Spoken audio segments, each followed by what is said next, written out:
Kamusta kabayan? Narito pala kami sa Riyadh kasama ang aking mga kaibigan.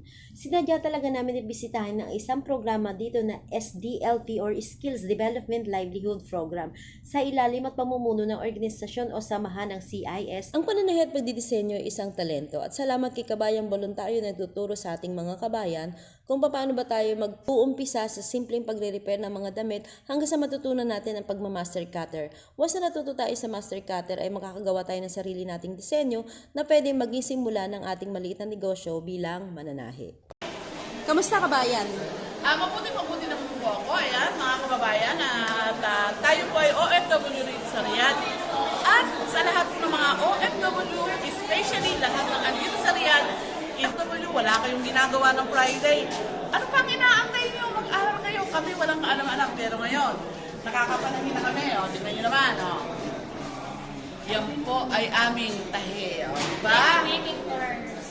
At napakahusay ng aming napakahusay po ng aming teacher. Kaya, ano pa natin yun? Hindi na kayo at sumama kayo sa amin. Nagtuturo din sila ng salitang Arabic dahil nasa Kingdom of Saudi Arabia tayo, mas mainam na matutunan din natin ang salitang Arabic o ang salita nila. Nang sa ganun ay hindi tayo maloko at matuto rin tayo makipag-communicate sa kanila dahil hindi naman po lahat ng tao dito ay magaling or marunong magsalita ng salitang English. Kapag babae, halimbawa, pwede mo sabihin hada no?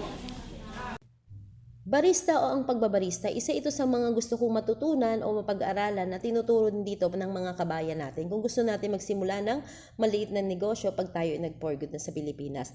Dapat daw kung may gusto kang simulan na negosyo, dapat ay matutunan mo kung paano ba ginagawa ang produkto mo. Sa mga nangangarap na maging barista, malay nyo ito, dito tayo aasenso. Paggawa ng latte arts na drawing. Okay, nice. Kapag na gano'n na sila sa ganyan, trabaho na sila, hindi na sila mahirap. Gusto kong bisita natin. Itong inaano ko. Basta may capital ka lang na pambili ng machine, importante kasi itong machine. At ito naman ako sa gawin basement, dito kung makikita nyo meron mga split type aircon kung saan nililinisan nila o binabacuum nila ang mga filter nito bago man lang lagyan o kargahan ng preyon. At yung mga kasama po nating kabayan, sila po yung ating mga trainers na mostly by profession, sila ay installations and repair and maintenance ng mga AC. So mabuhay po sila dahil sinishare nila po yung ating kaalaman na pwede natin gamitin sa Pilipinas kahit sa sarili nating mga tahanan. Ano pong ginagawa nila? Babakit ba? Vacuum po kami. Installation of split type AC. Wow. Babakit na yun. Vacuum din. So ito yung mga ginagawa nila, nagpa-vacuum sila. Umakyat naman po kami sa second floor at dito ay marami rin ako nakita at nakilala mga kabayan natin na talaga nagsusumikap na makapagtapos ng nursing assistant and caregiver. Dito ay pinakikita nila kung paano ba natin alagaan o paliguan ay isang infant baby. Ayan. The towel, use it as a blindfold ni baby para hindi ma-irritate yung eyes niya. Assistant teacher po. Kayo po? Visual merchandiser. Ayan. Ayan. So si ate? Wala po. Walang work? Nag-aaral? Nakakapil po ko sa husband. Hi! Hi, kabayan! Opo.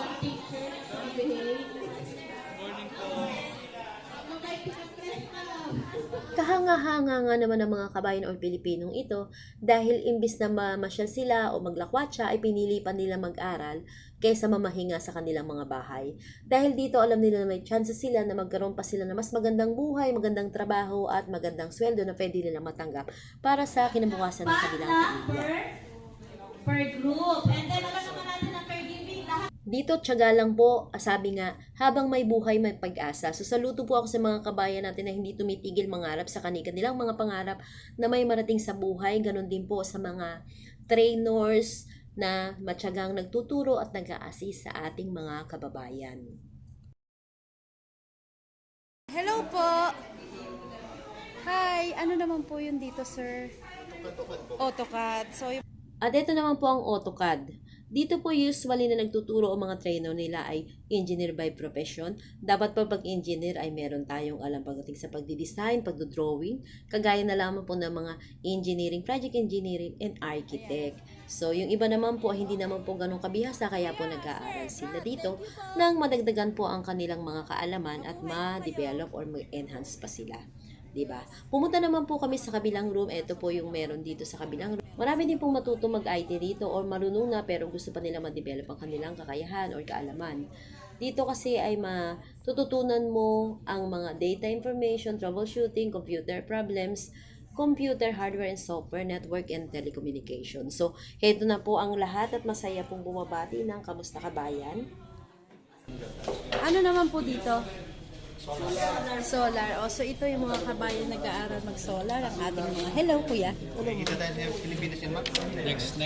At dito naman po, dahil usisera ang inyong kabayan ay tinignan ko rin ito, takot ako sa kuryente. Buti na lang ginagawa lang nila yung ikakabit nila sa kanilang solar panel na makikita po sana mamaya kung paano siya sisindi sa gabi at mag-charge sa umaga gamit ang solar energy or sunlight.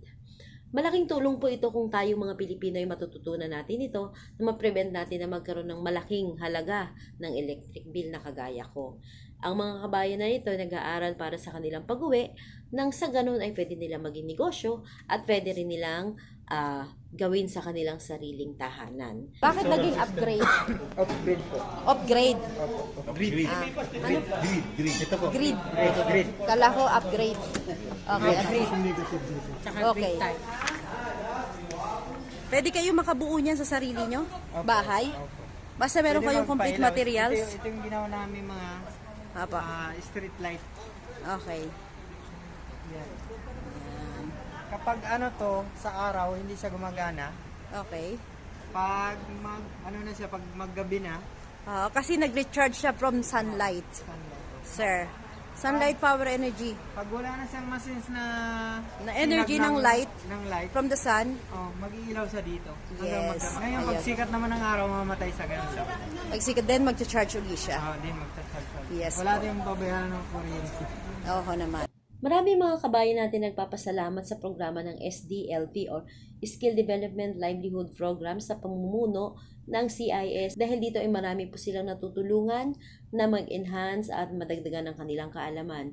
Nagpapasalamat din ang organisasyon na ito o ang programa na ito sa pasilidad na ginagamit nila bilang pagsuporta sa kanilang programa. Sana po hindi sila magsawa at ipagpatuloy lamang po ang kanilang layunin at adhikain. Mabuhay po tayong lahat.